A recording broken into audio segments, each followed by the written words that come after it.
But it's fun. Well, we wanted some twos on. Check 1, 2. I just want some day sailing. Hey, look Check. at that. It's Yeah? an open You like it? boat, I can this hear it. one I've got, you know. I wonder how it looks on Zoom. Looks like your level's pretty good right there. Yeah, that's pretty happy. This is the place. Cool. I'm still muted on Zoom. And we don't have any. I'll unmute there. Okay. See, that's the. So where's the issue? Oh, with that, yeah. So you, So where's the issue? So where's the issue? it's me. It's me. It's not. It's both of us. So that's the thing. If we're gonna use that, So we can't use that as an output, right? Or can we not use that at all? That can be the output, but just not the other two. well, it's because this is Yeah. the mic, and Oh, so yeah, no. So that as long as our laptops are muted and that's the output, that's fine. yeah. Right. But if that's the output, it's reaching here Right. as the Yeah, input, it and is. that's the loop. So just put the Whereas speaker on the other side of the mic. I That think should it'll help still out. happen, because then how would they? I mean, because I did it last week where I used the mic and we were on Zoom, Yeah. and it was okay. Maybe it's just because that's so sensitive. Maybe that could be. Because that's what I would say is because we were using the mic, the computer microphone was able to pick up the speaker. But we were using my microphone and my output, so does it noise cancel? Neutralize itself. Yeah, neutralize might. itself within Zoom. Yeah, it might do that. Do you want to Yeah. try Oh, that? you know what I could do? Hold on. What? I'll just go like this. So I'll keep that for the recording, Okay. and then I'll just mute that, Okay. and then we'll use your input. Okay. Right? Wouldn't that Okay. work? Because then nothing Zoom is Okay. going in here. Does the microphone go to the computer, or is the microphone just a microphone? Microphone's just a microphone. Okay. So that should work now. Okay, check 1, 2. Okay, check 1, 2. Okay, we don't have computer output. I think there's only one person logged into Zoom. It looks like Emily. Emily, will you like make noise? Unmute yourself. Sure. Here is me making noise. Hey, look at that. That's exciting. It works. And can you hear I us? can hear you just fine. You can hear us just fine. Yeah. Technology is like- pretty It's like we neat. know what we're doing.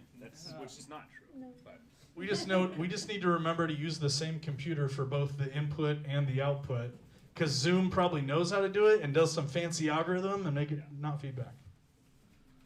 Yay, Emily! Good job being the. Thanks for helping us. Good job. Good job, you. Yeah, good job, you. You, no, you.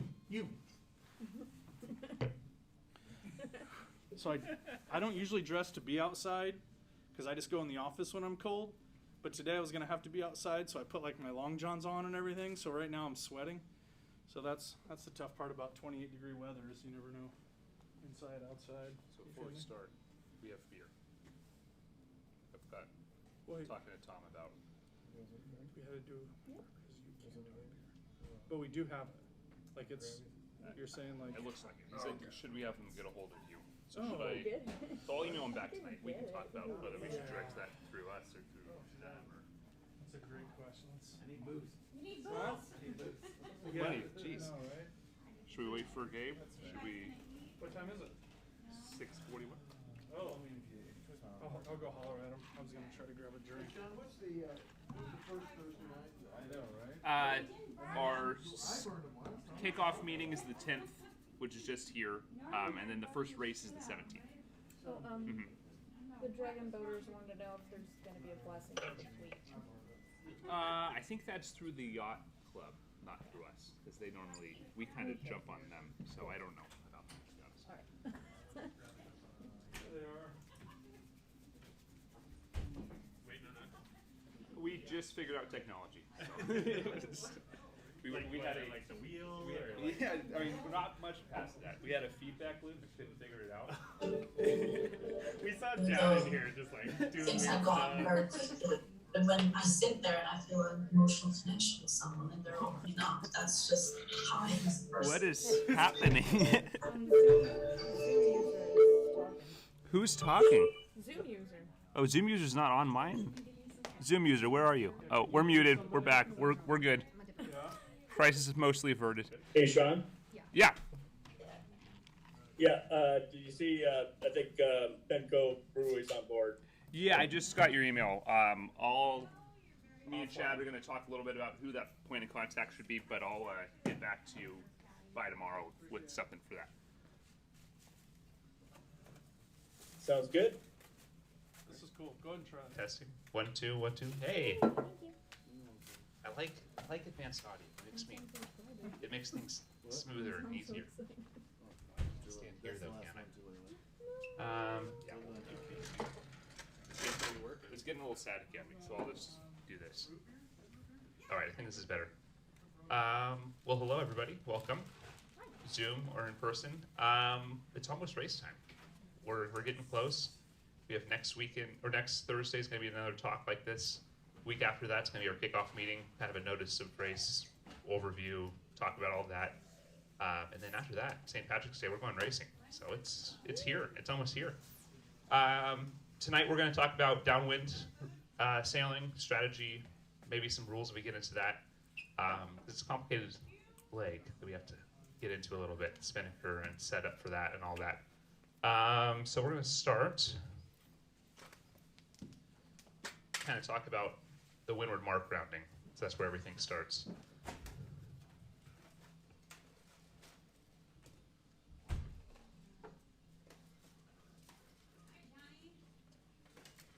So this is our windward mark.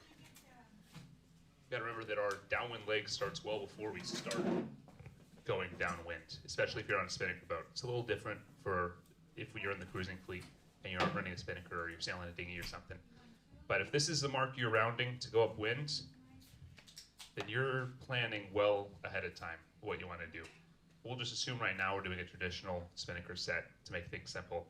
But you want to be ready to set when you make this last tack.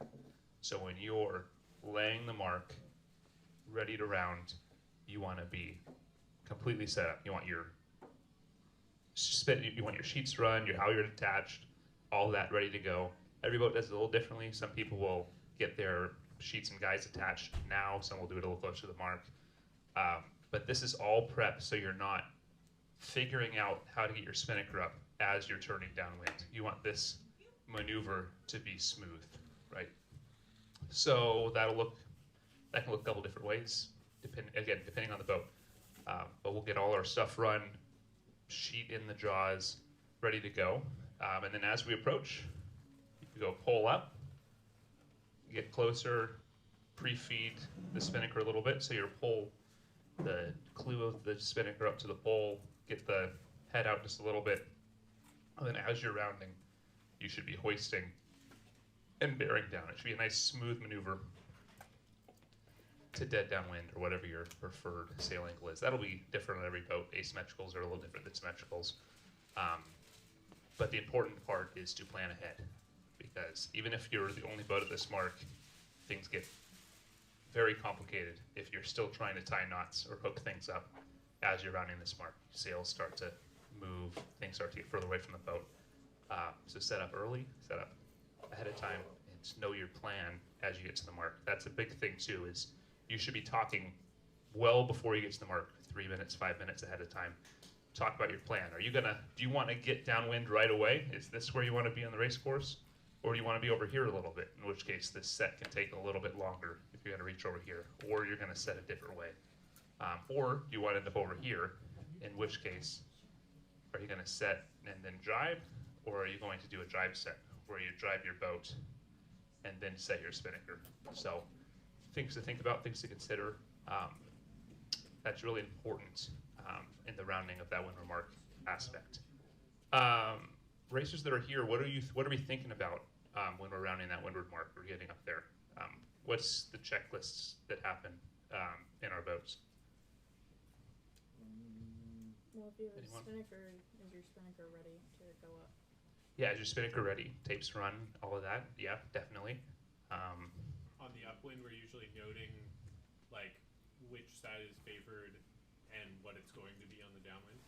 Yeah, and that's a big thing too, is figuring out where on the course is favored, right? If you're getting lifted, then you want to be on the other tack downwind, because the header upwind is pushing you closer to where you want to be on the downwind leg. That's something to think about too. Yeah, so that's a nice, easy single boat rounding. Yeah, Chad. Here, I'll come over there so I can at least be in the picture and maybe they can hear me. Oh, my Zoom died. It's reconnecting. Hopefully it didn't drop everyone, but we'll see. I just like to take account of where the other boats are. Like, are they already on ley line for the windward mark? If they already are, then likely they're already on a starboard tack. And so if we are not on a starboard tack, and we're coming in, we got to figure out where we're gonna land. Bad word for sailing, but figure out where we're gonna fit into that scheme and start looking at basically the mark zone in terms of overlap and boat lengths, and just kind of taking account of the surroundings of other boats. Maybe there's nobody else around, but if there is, you have to start taking into account their position in reference to your own. Yeah, this gets a lot more complicated the more boats you add to the scenario. Let's talk about that a little bit. So if you have boats, let's say it's just you and another boat, but you're trailing, and you want to attack this boat downwind, there's a couple ways to do that, right? You can get on them right away on this jibe, or likely that's hard to do. It's hard to jump a boat like that on that tack. A lot of times this boat will come out here, set up lower, set up down here. This now we're getting into strategy talk a little bit. You're not affecting their wind right now. Everyone's in clean air, but the next jibe, you'll be in prime position to sit on their wind. So set up for the next jibe, so you can sit on their winds. You'll advance here, and then on the next jibe, in theory, if you're close enough to attack, on the next jibe you'll be a lured boat and have some rules and have some rights as you go down the course a little bit. Yeah, so don't always think, and this is another important thing to realize where in the race you are, right? If you're racing to a finish line that's halfway down the run, you have less time to attack than if you're going to the leeward mark. And then you have to make decisions on how aggressive you want to be. Can you wait for the next drive? Can you not wait for the next drive? Those are things you have to consider depending on what leg of the race you're on. Because remember, it's hard to attack upwind as a trailing boat. The dirty air is coming off the leading boat. It slows you down if you get too close. Downwind's the opposite, right? If you're 2 boat lengths behind a boat in front of you, but you're right on their wind, you are making up ground very quickly, especially when there's any kind of breeze. So consider that. Consider where you are on the course. Yeah, so that's a good way to start thinking about attacking, especially early in a run. Let's just talk general downwind thoughts when we're on a long run. Let's say it's we're at a buoy race, so we like a 20-minute downwind leg. What are we thinking? What are we looking for as a crew? What's our general philosophy that we're looking at downwind? Let me put it this way. I'll form it as a question. Should I basically tighten everything? The Vang, the Cunningham, the backstay, just cinch it all up and get everything tight. Is that a good idea? No. All right. Good answer. I mean, as always, rules have exceptions. But, Sure. But no, not typically. Yeah, that's another good thing to think about is when you are rounding this windward mark, someone should be releasing your control lines and getting your sail set up for downwind sailing. So likely that's your pit person, unless they're hoisting the sail, depending on the boat. Your main sail trimmer can do that too. He doesn't have a ton of responsibilities at this point. So someone is releasing the Vang, outhaul, Cunningham, again, depending on the boat, depending on the wind conditions. But downwind, you want that sail baggy, right? You want 2 spinnakers, basically. Your main's never going to be as efficient as your spinnaker, but you can get it a little more belly, have a little more belly in that sail, make it a little more efficient for downwind. You have to remember to put everything back on when you're around the leeward mark, because a loose sail is less efficient downwind, or it's, loose sail is more efficient downwind than a tight sail, but it's much, much worse than a tight sail upwind. So don't forget to put your control lines back on. Yeah, so control lines is a good thing to think about. And then we really want to focus on sail trim too. Spinnakers are tough sails to trim. Almost all the time they're they're trimmed too tightly, especially for people that are learning how to trim a spinnaker. Everyone that's taught me how to trim a spinnaker said basically the same thing, that you want to let it out until it starts to curl on the windward side, and then you want to bring it in just a little bit to stop that curl, and then you're just dancing with that sail. You want that curl to just kind of just barely be starting. Different boats have different places they like to sail. I sailed on a boat where you want the first panel to be curved in, but any more is too slow, any less is not right too. So feel it out, feel what your boat likes, but a lot of times, especially when there's good breeze, you're not moving your hands at all. You're just locking your hands in, looking at the sail, and just leaning your body a little bit. Just that couple inches is getting all the sail trim you need. That's important so your sail's efficient. It's also important so that you can communicate with your driver, right? If you're consistently easing your sail, that's telling your skipper about the wind around you and a shift that you might be in. If your sail starts to luff and there's someone that might be on your breeze, they've probably gotten on your wind, and now you have to reconsider that too. So your spinnaker tells a lot of the story downwind. So learning how to tune it, learning how to trim it is a big part of being fast downwind. Can I come draw something? Yeah, go for it.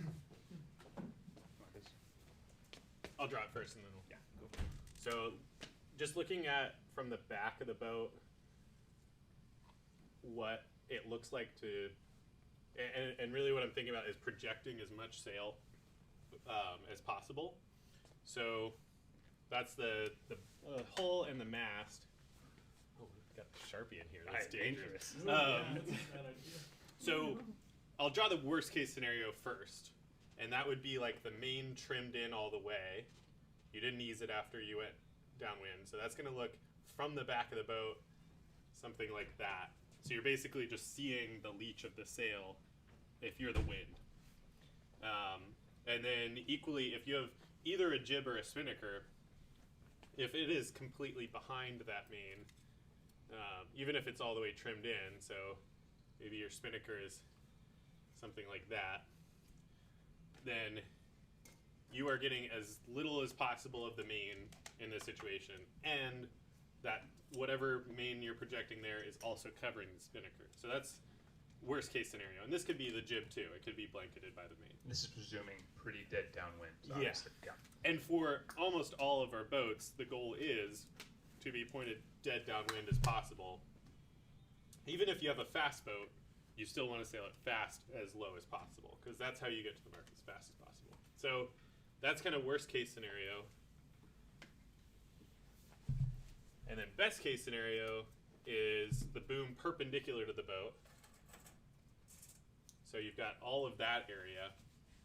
And then you've brought your pole back. So that's the pole. And then your spinnaker is something like this, where very little of it is blanketed by the main. So now you're projecting a whole lot more area. So your boat speed is basically the wind speed. Some factor of that is how much sail area you're projecting, and then you subtract off whatever drag you have in the water. Mm-hmm. So you want to, the kind of opposite is true with your rudder. You want to keep that perfectly in line with the boat. Whatever you need to do with sail trim or weight to keep that lined up, and then maximize the sail above the water. That's how you maximize your speed, and then it's just pointing at the mark. Yeah, and this is really easy to think about when you're not flying a spinnaker, right? If you're just running a jib, you just get your jib on the opposite side of the boat as your mainsail and try to keep them both full. Then you're projecting 100% of your sail area all the time. So we want to, most of us have done that at some point. We've sailed a boat with a main and a jib and sailed wing on wing, main on one side, jib on the other. You want that same idea transferred over to a spinnaker when you're flying the spinnaker. Yeah, anyone with flying experience, with spinnaker experience, that has any additional tips or tricks that they want to pass along? It's a good time to talk about trim and just kind of using that sail. I don't know if I want to pass it along as much as maybe have more of a discussion, because there's a few schools of thought when it comes to trimming a spinnaker. And this is a weird conversation to have, because there's a lot of people in here that have 50 years of sailing experience. So I have 3. I probably shouldn't be talking. but there are a few that have like a year of experience or less. So, so when we're trimming that spinnaker, when we're watching that curl, right, and that's, of course, that's on the windward side of the boat or of the sail. That spinnaker starts to curl, and then we want to trim it by tightening up on the sheet. It tightens up the spinnaker, and then that curl gets pulled out because we're flattening the spinnaker, and then we're easing that sheet out, which is easing the spinnaker. Now it's ballooning out more, and it's getting so loose that you have that curl, and so that's the dance, that curl. When I first started trimming a spinnaker, because I was told when you're downwind, you want to do everything with cat-like movement. You don't want to disturb, especially on the smaller boats, a lot of movement, and if you're doing a lot of things, it can really mess up that balance of your downwind boat, like they were just talking about. So I was really easy on that sheet. When I was trimming the spinnaker, I was almost like, I don't know, treating it like a cupcake that I was trying to save for 2 weeks, when I probably should have been treating it, more like a licorice that I wanted to chew on right now. But I don't think I was a very good trimmer, because I think I was actually a bit too nice to it. And so I think that's a big part of the balance of trimming a spinnaker, is really knowing how much to ease, how quickly to ease, and then how much to trim or how quickly to trim. Yeah, great point. And a couple things we can touch on there. Obviously, you always want to be cautious of movements on sailboats, especially the smaller you get. It's especially true downwind, right? Because all of the energy is pushing your boat forward, so your boat's a lot less stable. Upwind, it's pretty locked in, right? We've all taken a bad step upwind, and the boat barely notices. Downwind, that same movement's going to rock you a lot and scrub a lot of speed.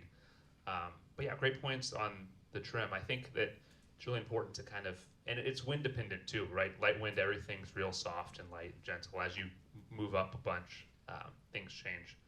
I always find trimming to correct a mistake, right? Trimming in, you can do that pretty quick, pretty aggressive.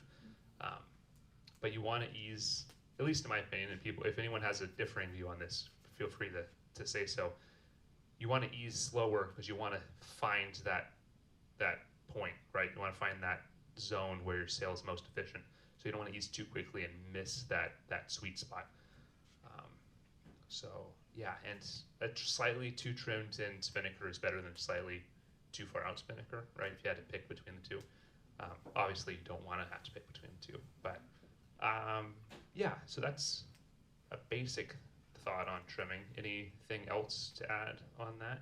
I'll probably throw, just because I feel like I'm somewhere in the middle of beginner and figuring things out.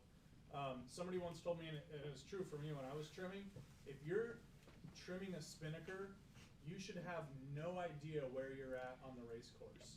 All you should be doing is staring at that spinnaker and trimming it. Just as much as the driver likely will not know where you're at on the trim of the spinnaker, unless you start hollering so they can drive a little differently to the wind to fill it again if it's collapsing. But they're focused on the race course and the course they want to take, and so it's your job as a trimmer to just be.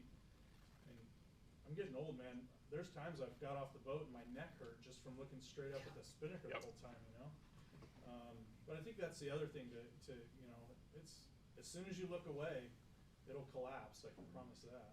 Yeah, that's a great thing to remember. Is always like if you look away, it's over. Your spinnaker, something's going wrong with your spinnaker. But I think that's a good time to transition over to kind of roles in the boat and where you want to be, and who you want to do what. So let's set up a boat with two sails. That might help us a little bit. So we're going to assume you have a spinnaker when we're talking about this, just as most of us do. If you're sailing with a jib, it stays pretty similar to when you're sailing upwind. Your roles stay pretty much the same. So downwind, we'll talk for a four-person crew. That's what most of us kind of run with. When you add people, you just delegate more, right? You take more tasks away from people. You spread them out a little more. People can kind of do what's closest to them to see what makes sense. So when you're just driving downwind, right? Your trimmer, his only job is to trim the boat. He trims the boat. He talks to his skipper, right? If he's consistently trimming in, you can tell. You probably want to tell your skipper you can drive a little deeper if you want. Where are we? What thinking. Skipper should be taking that information in. Your skipper is just driving the boat, right? They're looking forward the whole time. They might glance up every once in a while to kind of see what their sails are doing. And again, if anyone does it differently on their boat, please let me know. We can talk about that too. There's just a ton of ways to sail downwind efficiently. So that's the skipper's job, is just to sail downwind, keep the boat moving forward, stay on the wind shifts. And then you have your foredeck. Their job is to drive the front of the boat on a drive. They want to keep that space up front clean for them, right? So after a drive, they might have to clean some things up. They'll be adjusting the pole height a little bit, sometimes depending on the boat, depending on how that works, or communicating that with your pit main trimmer, so they can work on that. They're going to get your head sail set up for your next upwind leg. So if you need a new jib, they'll bring your new jib up, or they'll get the sheet set up for the next upwind leg. And then your mainsail trimmer, your pit, or whoever that fourth person is, their job is to kind of be the liaison between the front of the boat and the back of the boat, to pass forward any plans that the back of the boat's making to the front of the boat so they can be ready. Because the douse is where things can get crazy, and if the front of the boat and the back of the boat aren't on the same page, that's how you lose sails overboard and get a bunch of people wet. So they're talking between the two halves of the boat, and their job is to kind of communicate traffic and wind shifts and patterns. So if there's a big lefty coming, or a bunch of winds coming down, or there's more wind on one side of the course, or if the boat that's on the other side is making ground, they're going faster. You're just relaying all that information, communicating with the skipper, so everyone can kind of focus on their job. And that main trimmer, who probably isn't doing a ton, because the main should be out all the way, pretty much all the time downwind, is focused on more details outside the boat, or connecting the dots inside the boat when needed. And Sean, his main responsibility is looking in aft, because that's where he's going to see the wind shifts, and that's where he's going to see the traffic, and so forth. So he's spending more time looking aft than he is forward. Yeah, certainly. Yeah, that's exactly right. The mainsail trimmer, the pit person, is basically just looking aft. So that's what I do a lot of the time when we're racing. And I basically just am standing in that gangway area, looking backwards the whole race. So that pit person can be just as confused as where you are on the race course as your spinnaker trimmer. Sometimes the spinnaker trimmer looks up, and your main trimmer is looking back. So, but yeah, your wind shifts, and that's a great point too, is when you're going upwind, your puffs and your wind shifts are coming from in front of you. When you're going downwind, they're coming from behind you. So your skipper's not going to be able to see the puffs or the shifts coming down the course in the same way that they would if you're going upwind, because they're coming from directly behind the skipper. You might take a glance back every once in a while, but it's best if you have someone that can communicate those puffs, count them down. They also take longer to get to you because you're going with the puff. So instead of the puff advancing towards you, as you go towards it, it's going away from you. So your count can be a little different than it normally would be. But yeah, does anyone have anything to add on kind of crew roles? Yeah, Jack. Surprise, Chad has something to say. The four-decker, oftentimes, once they've done a jibe and you're basically cruising downwind at this point, a lot of times the four-decker will go just aft of the mast, and some call it boom butt, but basically in some way they will often help hold the main boom out. Because when you're going downwind, and as Gabe mentioned, dead downwind is really where you're trying to be at, and that's a really close tolerance to getting the wind on the wrong side of the boat, which is the wind coming at your boom, and that will cause the boom to want to violently swing to the other side, which is not good for racing, not good for control of the boat, and not good for safety of the crew. So oftentimes the four-decker will be basically holding that boom out so that it doesn't accidentally catch the wrong edge of the wind and try to swing over. The point I wanted to make on that, I'm just passing on what I heard Mr. Chuck Skews say from Almond Sales. He was here at a race week, and he was kind of giving pointers, and he saw a lot of people, and he may have been specifically talking about San Juan 24s. He saw a lot of people sitting on their butt, which is fine, because on a San Juan 24, the boom is about a really nice, like, resting arm height. You know, you can basically put your arm on it, but then what happened is everybody was, like, basically leaning their weight on the main boom, and it was pulling that main sail flatter and making it less efficient for downwind.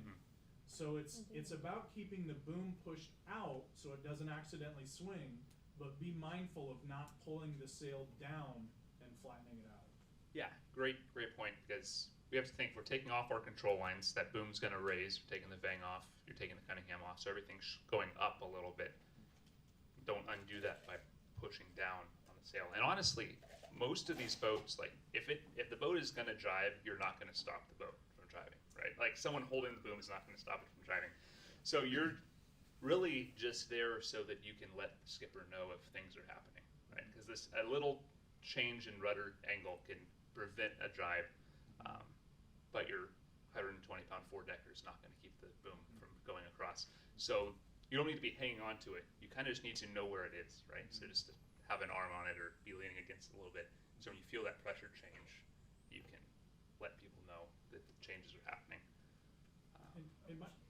Sean, could you talk a bit about the pole, the spinnaker pole Yeah. placement and angle? Yeah, definitely. So let's move over to the pole, because that's complicated for sure. And I'll have some people help me with this perhaps at some point. So let's see. Let's draw a boat here. And while he's drawing, I'll just say it's really cute if you do have a 120-pound four-decker. Sean had a 210-pound four-decker for about a year until that guy got replaced, so just saying. Well, when you buy the boat, you can move back a little bit, right? So. Okay, so this is a boat-ish. I realize now I drew it upside down, but that's fine. So let's say you have let's say you're on starboard tack, right? Wind's gonna be coming slightly over your starboard side more. This is actually a good time to take a slight tangent. If you are, let's say you're running a jib and you're wing on wing like this, what tack are you on? I said the answer already, I think. But yeah, you're on starboard tack. So your tack is determined by your main sail, not by any foresail. So it's the opposite side that your boom is on, is what tack you're on. So if the boom's on your port side, you're on starboard tack, even if the wind's coming from directly behind your boat. Or even from the port side a little bit. Yeah, even from the port side, yeah. If you're sailing by the lee, the wind's coming from here, as long as that boom is on that port side. Okay, so let's talk pole angle a little bit. So your pole's always going to be the opposite side of your boom, out here. And you want that pole as far back as possible while maintaining good spinnaker shape. And this is where my knowledge is lacking compared to some of the other people on my boat. Gabe, can you talk a little bit about pole angle and kind of where you want that to sit? Yeah, I think a lot of this comes from the spinnaker trimmer, because they're looking at the kite the whole time, and what they are looking for and paying attention to is how much they're having to sheet it, and what that's doing to the kite. So if you're having to sheet the kite in more, like pulling it in more, that's going to tighten the foot of the sail. The sail's going to get flatter, and it might come in contact with the forestay. So those are a few indicators that you need to let the pole forward. So when you let the pole forward, it's going to allow you to adjust your trim and have a curvier sail that's not strapped against the forestay. Yeah, so like in this scenario, with the pole this way, this boom is in the wrong spot, but that's not hugely important. You're trimming into where that sail's happy, and you're here on that forestay, you're pretty strapped. So if you let that pole forward a bit, you're here, then your spinnaker can be happier and sit like this fully. The opposite is also true. If you're easing your spinnaker a bunch and it's filling nicely, and you get,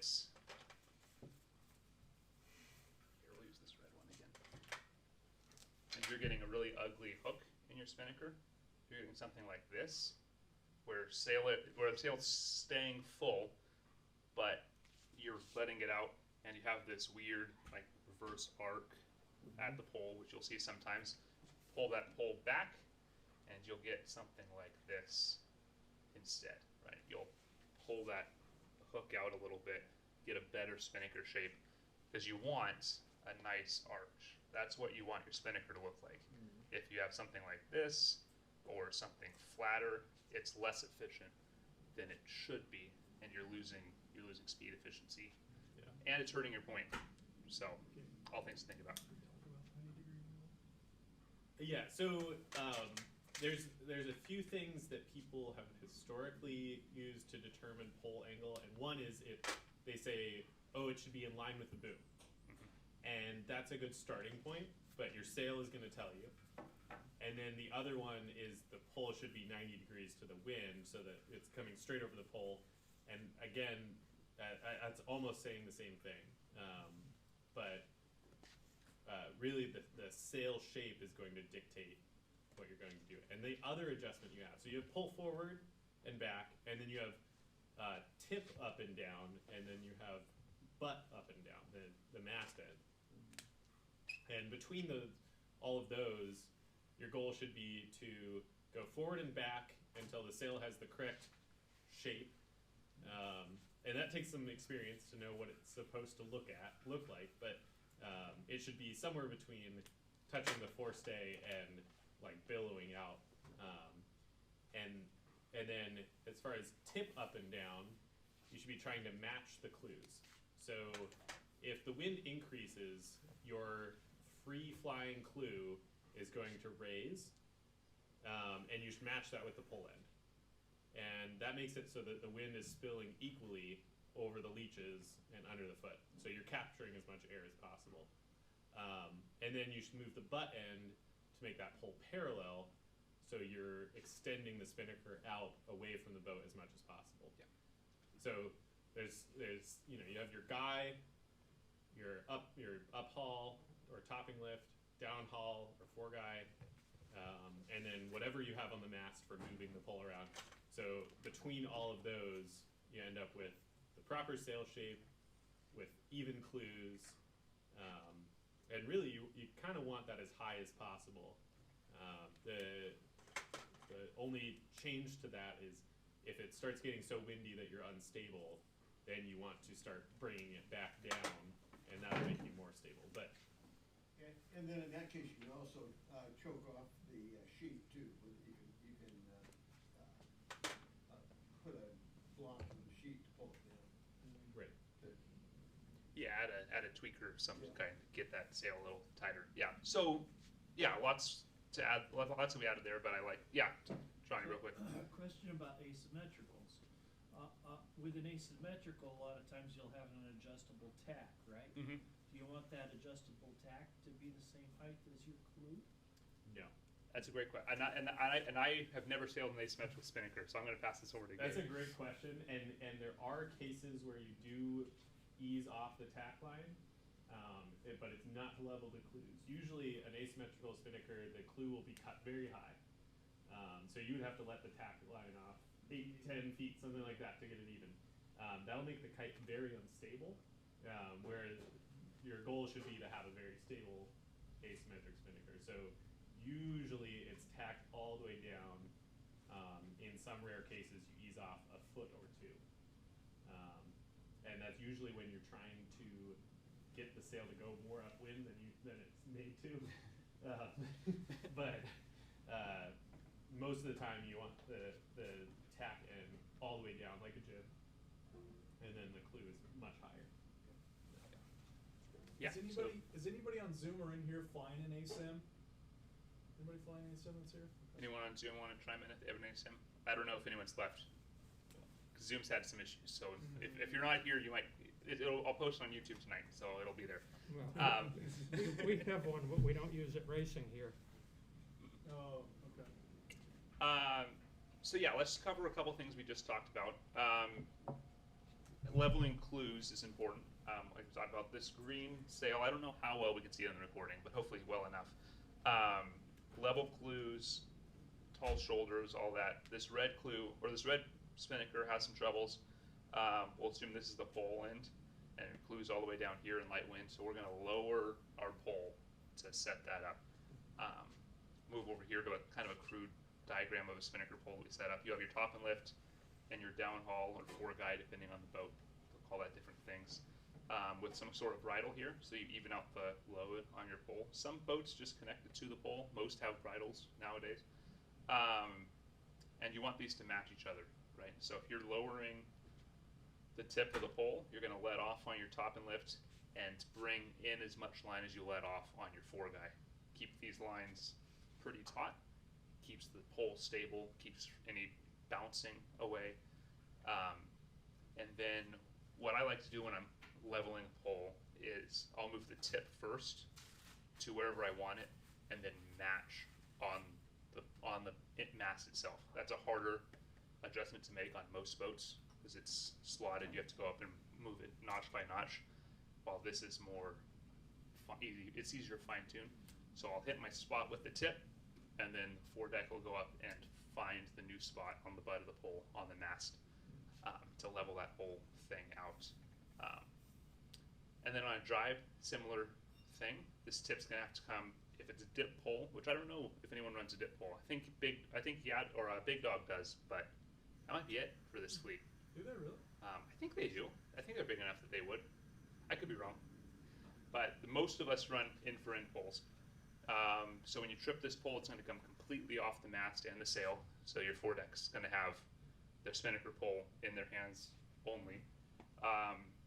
You definitely trip the forestay, or you let the forestay loose a little bit so they can move, come off the sail and the mast. Foreguy. Oh yeah, foreguy. So you release the foreguy, gives them some movement, off the sail and the mast, onto the sail first, normally, on the new side, right? Or do you go mast first? I haven't been up there in a while. I know, I'm trying to think through this. Chad, you've been up there most recently, I think. What's your drive process? You catch the new sheet, because it's so weird, this crowd, because like I said, we have 50 years of sailing in 1 year. So you have... Quit mentioning the 50. Sorry, I'm just in awe. So on a spinnaker, there are two sheets, an active sheet and a lazy sheet, or sometimes it's an active sheet and what's also called a lazy guy, right? So I'm just gonna come up there. Yeah. Is there anybody even on Zoom? Good question. Yeah, there you go. So stop me if you've heard this one. So when you, so let's say the pole is out here. So this end is connected to the pole, and so the mast is, somewhere about here, pull out and this. So you do have a line coming back to the boat, and so that's called the lazy sheet or the guy. It's basically not doing anything but holding that. It kind of comes back to the very stern of the boat, comes through a block, and is usually tied off. So then this side has the sheet that comes back to the stern of the boat on the other side. So we'll call it the starboard side. Comes back. So we have the sheet coming into the boat, and that's what you're using to trim with, right? So you're trimming with that sheet, and you're watching the curl right here. Okay. So we're going to jibe, right? So if the pole's out like this, that means that if we're looking at the bow of the boat, that means the wind is off of our port quarter, or our port stern on this side. And the point that we all probably maybe know this already. When we're tacking, when we're going upwind, we're changing about 90 degrees of direction when we're tacking, right? We're about 45 degrees off head to wind. We turn through the wind, and then we're another 45 degrees the other side. When we're going downwind, it's kind of neat because we have very few degrees that we have to move to change direction. Sometimes none. Yeah, sometimes like a jibe, you might be moving the pole to the other side of the boat and maybe not have really changed direction of the boat at all. There may have been a slight wind shift. So when we're jibing, the whole idea is to get that pole off of this side. So again, I'm going to look at it. pulls over here. So the whole idea is to get the pull, which we have one end here connected to the sail and the other end connected to the mast. I made this 3D. We're always drawing, so I brought it out of the board and made it 3D, right? So what we need to do is we need to get this side off of the mast, and we have to get it connected to this side of the sail, right? And so the side that was connected to this sail, we're going to get disconnected and moved over and clipped onto the mast. So the way that I do it when I was a four-decker is I would go ahead and release off of the, let me think, trip. I would release off of the sail, right? So now, for a moment, you now have a free-flying spinnaker. As we've released this pull off of this side, what you want to do as a four-decker and as a driver, as a skipper, is you want to make the movement together. That pole, as he mentioned here, is going to be parallel, hanging off of the topping lift. They're going to release the downhaul, so that basically means it can freely swing, right? But the support of it is coming from the topping lift. And so as the four-decker, what you're trying to do is move that pole across the center line of the boat as smooth as the boat is turning, right? So it's a real smooth, and if the four-decker and the skipper are on the same page, you're kind of moving in the same direction. And as that's happening, so we've released this side from the sail, and pretty almost immediately we're releasing it from the mast as well. The point is that pole has to come off the sail and the mast. And then we're transitioning, like I said, that pole is coming across, and I would say when you're about halfway across, I am getting a hold of this new sheet that's on this side of the spinnaker, and we're getting it into the jaws of the pole, which is going to be here. So I actually call out made, so that the skipper knows that now the spinnaker is in the jaws of the pole, and that's how he knows to basically complete his jibe. Like he'll be able to go the rest of the way that he wants to go, knowing that now the spinnaker is under control to some degree. And then so once that's made, we go ahead and through that turn, we push that pole out. We now make the pole almost like this. Now it's made on the mast. I also actually call out made. So then the pit person can then go ahead and secure or take up on the downhaul and get that snug again and lock it in. So again, for those of you that have done that a billion times, thank you for letting me talk. For those of you that have done it twice, thank you for letting me talk. But I don't know, is that a fair description of what that looks like on a downwind jibe? That works for me. Yeah. Thanks. Any comments about the head sail sheets? Over the pole, under the pole? Yeah, so that's boat dependent. People have different opinions on that. We typically run them under, if I remember right. Well, at the first drive, we let them drop, and then we rerun them. So, Chad's enough. I think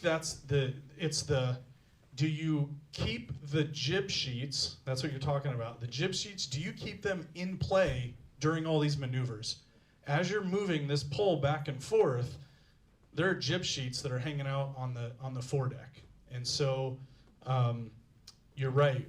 At some point, those jib sheets need to be run over the top of the bridle, depending on which side.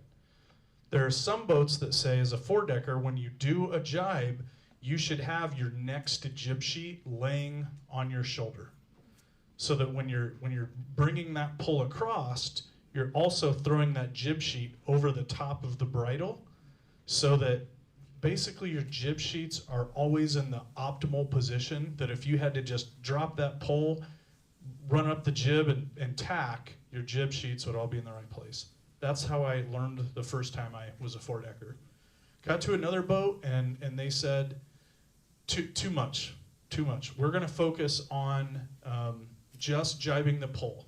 So as soon as, because the first time you bring the pole up, you will have a jib sheet hanging over the bridle, right? But when you jibe, we actually, now on Juan Solo, we let that jib sheet just drop to the foredeck so that all we're ever doing is dealing with the pole, jibing the pole back and forth. The foredecker just has to be responsible and know that when you're ready to do the next upwind leg, you're going to drop the spinnaker and raise the jib. We dive the pole. We then take the pole and slide it underneath the jib sheets as we're stowing the pole, right before we bring the jib up and sail it. Yeah, so it's kind of, most skippers I think would say to the foredecker, as long as it gets done, you get to choose. But sometimes they'll say exactly how they want it on their boat. So there's two ways. Personally, I think I like the second way, knowing that I'm just going to dive it when I store it. Well, as long as you're quick at the dive, it doesn't save you any time, really, to do it the other way. Yeah. So because we do focus a lot on our smooth downwind jibes. I've lost a race by doing a bad jibe. Oh, yeah. So there's a lot to be won or lost there. yeah, your hoist and your jibes are probably your most important, or your costliest maneuver when done poorly on the races we do. But yeah, a couple other quick things. Yeah, go ahead. So how is a spinnaker attached to the boat? I've never flown this. So you have the simplest way to do it is most of boats our size just run a sheet off of each clue, and then you have your normal halyard up top. So your pole has these jaws, which basically a semicircle of metal, and either some have a clip, some have a rod that goes through to complete the circle, and you put your sheets into that, and it grabs. So it's just this pole holding onto your sheet, Okay. and then you pull your sail out. You pull your sail until it's at the end of that. So your clue of your sail is moving that pole back and forth. So yeah, that's how it's done most of the time. On bigger boats, you'll run 2 lines off of each. You'll have a sheet and a guy, which makes your jibe easier because you have a line that's not doing anything, that's completely slack, that you can just put in your pocket, and that's the line you're clipping into the new side. So that's especially helpful if you have a dip pole. If you're not taking the pole off the mast, you're just standing at the forestay. The pole's going to come to you. You grab it, push it under the forestay, clip on the new side, and throw it off the other side of the boat. That's the kind of boat I sailed on when I was a foredeck, and that was when you had that lazy guy, it was simple. Because you had this line, you could do whatever you wanted with it. You had as much slack as you needed. It's a little more complicated when you go in for ends like that. A couple more things to talk about with the pole and jibing and all that. A big thing for drivers when you're jibing the boat is make sure to understand how your boat jibes and how your foredeck operates, because it should be very smooth. There shouldn't be any big hitches. Your boat should turn pretty nicely, keep all its speed. It's important to not go too fast with symmetrical spinnaker. Make sure you don't get ahead of your foredeck, because then you have to dive back down and fix the jibe. Because once you power up that spinnaker, it's hard to get the pole onto the mast, because now you're fighting the sail to get this pole made on the mast. If you do it when you're pretty dead downwind, you clip in and you're not fighting anything because the sail's pushing away from you instead of against you. Opposite on an asymmetrical boat, I have done asymmetrical like maybe twice or 3 times, and our driver liked to stop dead downwind and let things get confusing up front. So if you're in an asymmetrical boat, push through it a little faster, right? Get moving through dead downwind. So just practice figuring out what your boat likes, what your foredeck likes, and doing the most efficient jibe for your boat and for your crew. And that will change as you get more experienced or as you try new things, see if they work, see if they don't work. Just remembered something, because the question was asked and I didn't answer it very well. And I'm not trying to get into how to sail, but when we jibe, I remembered if I have the mast at my back, and I did that for leverage, so that when I took the pole would be like right here, and would be going off this way, and I'd have my shoulder up against the mast. So when the skipper would yell trip, I'd take it off the mast, and as it's coming across, I'd be grabbing the new sheet to get it into the pole and lock it into the pole, and that's when I'd yell made. And then I'd be grabbing there's a line to release the other side, So I'd basically be, as it's coming across, I'd be releasing that other jaw and letting that other sheet off of the pole. So then as it's coming across, then I can latch it back at the mast. So and I put my shoulder up against, because we did have a 120-pound four-decker, and there was a couple times that this person was like, oh, I can't get the leverage. What am I supposed to just muscle it off? And I then realized that I put my shoulder there, so when I tripped it, I could use the leverage of just being up against that, you know, and get it out across. But that's the thing, off the mast, onto the new sheet, off of the old sheet, onto the mast.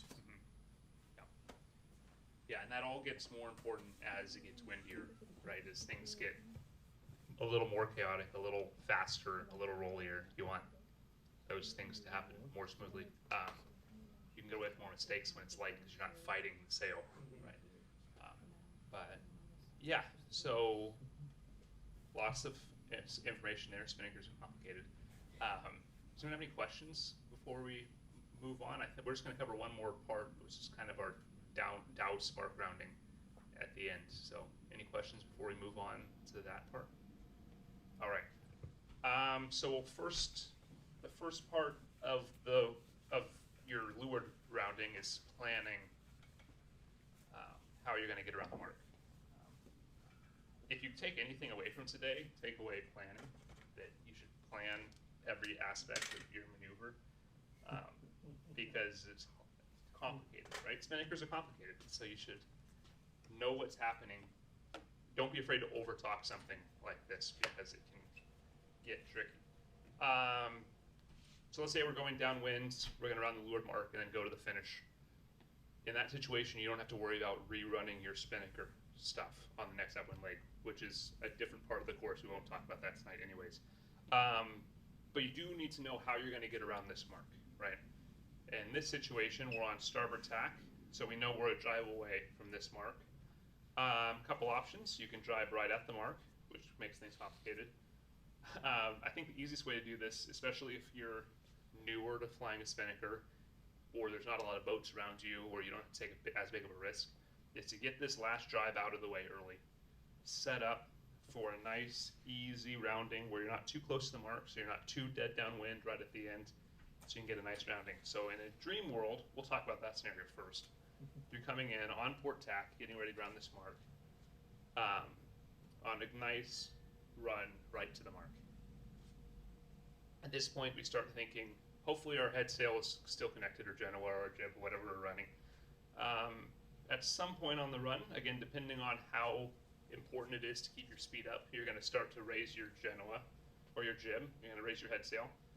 And then at some point here, you're going to douse your spinnaker. And that's where things can get complicated, and there's lots of options for how to do it. You can douse to the windward side, to the leeward side, pull down first, sail down first. Gabe, do you have any thoughts on how to kind of crash course the ways to decide your douse method at a mark? So I would say you want to definitely plan, and then probably be 10 boat lengths away, get your jib up, depending on how long it takes to get that jib up. If you're a much larger boat, I know there's a video of a J-class yacht on YouTube doing a spinnaker douse, and they have it all worked out, but they start their cadence at like 5 minutes to the mark. It takes them that long to get this massive sail up and then a massive sail down and then get turned upwind. But we're a little bit shorter than that. So like about 10 boat lengths, or maybe a minute and a half, 2 minutes, start thinking about getting your jib up. This is also dependent on wind speed. If it's windier, you can do it earlier, and it won't affect your speed. If it's lighter wind, you can do it later, and you have a lot more time. But you get that jib up, and an important thing to do is set your jib halyard tension then. And you should have a mark on your jib halyard until you get a feel for it of where you had that jib halyard before. And you can just make one mark on your jib halyard, note it when you're going upwind of where that mark goes, and then you'll know to crank it onto that point going downwind. So you get your jib halyard up, You get the sheet ran ready to go upwind, and then when you're about 3 boat lengths from the mark, and the idea is that it takes you those 7 boat lengths to get the jib up and set. And then when you're about 3 boat lengths from the mark, that's when you start your douse. And I will talk about doing a windward douse because that's what we mostly do if we're on port. So you want to be going as deep downwind as possible. And this is where planning comes in, because then you can set up your downwind so that you can turn downwind and go dead downwind at the mark. And that takes a lot of load off of everything. So your pull is pretty far back, and you decide to take the kite down, you tell the foredeck, and they release the pull from the spinnaker. And then your trimmer is free flying the kite as long as they can while the pull gets stowed. And the key thing there, like we talked about before, is getting the tip of it under the jib sheets so that you'll be clear to tack, and getting the topping lift back. So that's the foredeck's job. And then once that's kind of done, or once you need to, what happens is you release the leeward sheet, because you're free flying it, you have 2 sheets. You release the leeward sheet all the way. Take it off the winch, let it run. So then at that point, you should end up with a kite that is streaming downwind. You have 1 clew going downwind and 1 clew going straight upwind. There's no load in it. And then the trimmer or some other person grabs that windward sheet and pulls it back to the back of the boat. We drop it into our companionway. We have a bag there. But wherever your bag is, you get it to there. You gather the foot as much as possible, and then you have someone on the halyard, and you lower that down. The key thing is keeping it out of the water and not getting it caught on the spreaders or anything. And then once you get it all the way down and in the bag, your next goal is to round that mark cleanly. So it's getting sheets in hands and trimming in as you go upwind. Yeah, exactly, and that will always work, right? That kind of douse will always work. You could even technically do that on starboard if you really wanted to, but then you'd have to remember you have to jibe and then come upwind, so it gets a little more complicated at the ends there.